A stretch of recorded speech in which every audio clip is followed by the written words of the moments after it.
sekarang kita sudah ada ular-ular besar ini. Ini dari Burmese python atau Piton molurus. Ini yang normalnya ya Mas ya. Normalnya sebelah kiri dwarf. Ini dwarf. Berarti dari Sulawesi. Iya. Gitu. Dwarf. Ini Normal tapi dwarf. Begini udah kira-kira udah berapa lama? Kalau itu usianya paling sekitar 5 tahun. Udah 5 tahunan. Kalau ini kita udah kenal kayaknya dari dulu banget ini.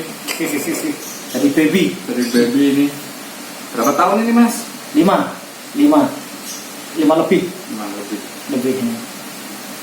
Ini dia karena tempatnya tetap kecil, pola makannya saya jaga di usia 5 tahun tapi panjangnya masih sekitar 2,5-3 meteran. Nah, tapi efek positifnya dia motifnya masih kelihatan. Biasanya kalau ular-ular molu albino yang normal 5 tahun ke atas ini sudah nggak kelihatan. Jadi sikil udah menguning semua. Biasanya gitu. Nah, berarti untuk 5 tahun harusnya ini lebih besar lagi Mas ya? lebih besar lagi. Biasanya orang-orang kalau 5 tahun kan sudah sepaha panjangnya mungkin sekitar 4-5 meteran. Kalau ini kan masih 3 meter karena pola makan tempat sama pola makannya dijaga. Tapi efek positifnya motifnya masih kelihatan jelas. Kelihatan jelas. Ini sama-sama albino tapi kok beda warnanya? Ini namanya pearl. Apa namanya? Pearl. Siap. Pearl. Ya. Apanya yang kayak mutiara ya? Jadi dia silangan antara molu albino sama hippo. Jadi namanya hippo albino. Jadi warnanya sudah mulai memudar dari sisi hipponya, ketambahan warna kuning dari albinonya. Jadi motif yang putihnya itu nggak kelihatan. Lebih samar. Jadi dia kan kalau nyontoh yang hippo normal dia kan warnanya memudar. Jadi ini albinonya. Ini jantan atau betina Mas? Yang ini alhamdulillah betina. Yang ini jantan. Yang dwarf ini jantan, betina. Jadi satu cuma yang jantan ini. Ini sudah waktunya kawin segini gedenya. Belum ada cewek yang mau. Terlalu gede. Lagian masih musim corona Mas. Ini kalau ini sama-sama ada satu tim kita yang sama kayak ini. Jadi dia gede tapi pendek. Ada salah satu tim kita. Gak usah disebut namanya. Cuma saya ini kuning. Cuma ini kuning yang di sana agak hitam sih. Yang ini albino, yang sana melanistik ya? Iya. Ini gede tapi pendek. Sama-sama.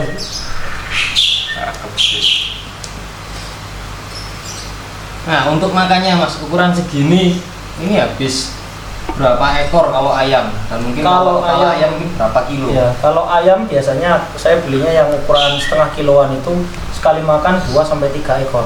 Kalau yang ini mungkin sekitar 4-5. 4-5. Porsinya kan ini memang dijumbukan. Porsinya dijumbukan. Kalau yang ini memang bukan di bonsai sih, tapi ya agak sedikit dijatah lah, biar nggak terlalu besar. Kalau untuk kepala ayam mungkin sekali makan yang ini sekitar 2 kiloan lah. 1,5-2 kilo. Yang ini mungkin 1 kiloan. 1 kilo pun kurang. Jadi nggak ada 1 kilo kalau yang albino. Itu untuk 1 minggu ke depan Mas ya?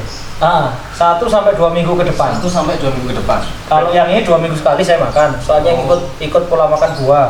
Ya. Kalau yang ini saya sendiri. Jadi makannya 1 minggu sekali. 1 minggu sekali 1,5 kilo. Jadi nggak perlu nunggu dia keluar kotoran dulu ya? Nggak bisa. Pokoknya dia udah keluar kotoran putih, kasih makan nggak apa-apa. Tapi seharusnya pola normal setelah putih hitam baru kasih makan. Tapi kalau pengen ini kan kita ngejar target bulan 6 kan sudah musim-musimnya kawin. Jadi kita ngasih asupan sama timbunan lemak buat dia nanti kawin untuk betina. Jadi untuk jantan kita pola makan yang normal. Jadi dia kan nggak perlu gede. Kalau betina dia harus punya timbunan lemak. Nanti biasanya kalau setelah jadi minggu-minggu awal dia pasti mogok. Saya posisi tidak mau makan. Apa namanya? Hamil. Nggak mau makan. Jadi tiap hamil nanti bakalan mogok. Ada juga nanti setelah mogok itu berapa 2 atau 3 minggu atau 1 bulan dia mau makan, cuma dikit porsinya. Itu ada yang selama kehamilan 3 minggu 3 bulan itu tidak makan juga ada. Jadi untuk antisipasi, jadi sebelum persiapan dikawinkan kita kasih full feed dulu. Full feed sama kalau bisa vitamin, soalnya musimnya lagi pancaroba lagi. Jadi biar selama dia puasa tetap ada gizinya. Tetap minimal kalau waktu bongkar asupan itu tidak bongkar tulang, jadi bongkar di lemaknya. Kalau udah bongkar di tulang, pada saat dia nanti mau mengeluarkan ini telur, namanya egg building namanya. Jadi itu dia nggak bisa kontraksi gitu ya. betul, itu kalau dia selama mau dikawinkan kurang vitamin, kurang energi yang buat buat persiapan mau mengandung dia. Kalau molu bisa sebesar ini berarti ini sebenarnya nggak bisa buat pemula Mas ya? Iya, kalau biasanya sih orang-orang kalau pemula itu malah dia sukanya di molurus karena makannya yang paling gampang. Itu. Namanya kalau di sini kan sanca bodoh. Iya. Dia ya tangan pun dimakan. Memang namanya bodoh kayak gitu. Kalau dia lapar tangan pun dimakan. Jadi agak harus hati-hati ya. iya, untuk pemula cukup ngeri. sebenarnya sih kalau tipe-tipe piton kayak retik sama molu itu kalau untuk pemula dan mungkin masih anak-anak di bawah umur itu kayaknya masih belum disarankan, soalnya dia tipe-tipe ular jumbo, suatu saat pasti besar.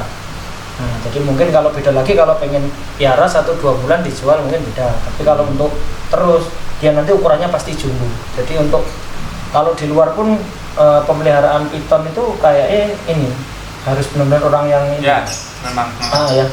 Jadi nggak boleh sembarangan semua orang pelihara piton besar karena ya selain ukurannya juga kan bahaya juga kalau kita punya anak kecil di rumah nggak ada pengawasan khusus. Jadi kalau bisa kayak tadi aja kita main-main ke ball piton gitu lebih aman juga. Tapi untuk kelas piton ini itu Pak ya, mau lurus sama dipong itu yang paling rentan pilek ya. Nah itu untuk pengobatan pileknya gimana Pak? Kalau pengobatan sih biasanya disuntik. Kalau kita sih ada treatment.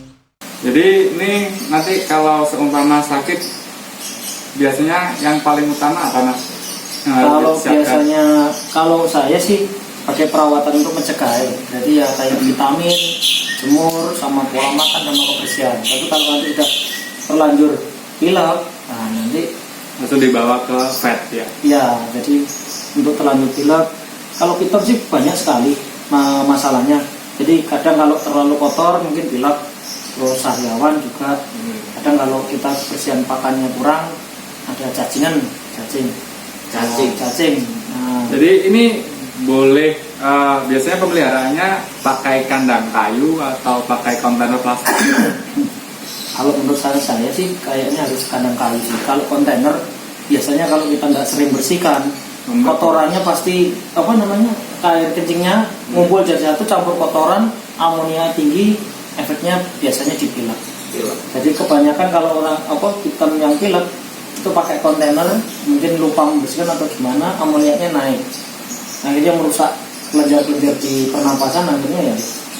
Kalau untuk lampu keharusan atau kalau yang lainnya biasanya dikasih, tapi untuk di tempat saya enggak ya. Mungkin karena udah cukup panas gitu ya di sini. Di sini panas banget soalnya.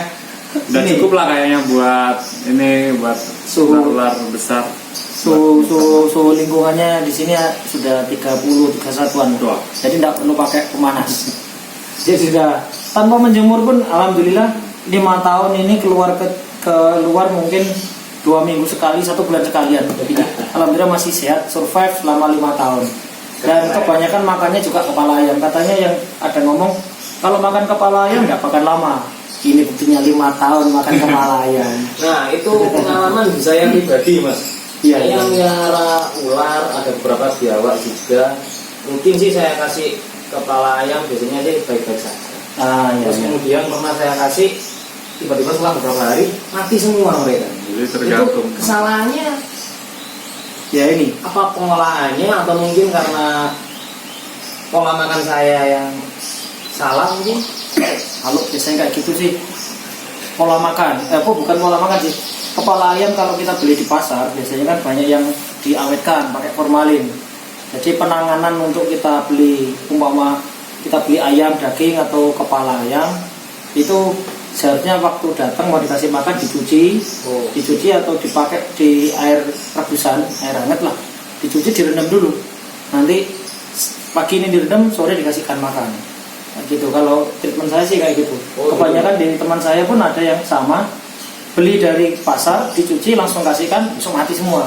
Ternyata itu tadi ada formalinnya, jadi dia lebih sensitif. Mau masuk ke kita tidak pati, cuma mungkin ya. Jadi kalau bisa gitu. Cari apa ya, kayak langganan gitu ya. Syukur-syukur kalau dekat rumah ada pemotongan ayam. Kalau bisa diolah lagi kayak Mas Deva tadi Mas. Ya, jadi pagi pakai air dicuci panas biar steril. Panas direndam dulu. Mungkin salah saya waktu itu ya karena langsung aja. Alhamdulillah ini 5 tahun kebanyakan mayoritas pakai kepala ayam, pakai marmut, pakai tikus bisa dihitung dalam mungkin 1 bulan itu paling sekali yang pakai binatang hidup, yang lainnya pakai kepala ayam.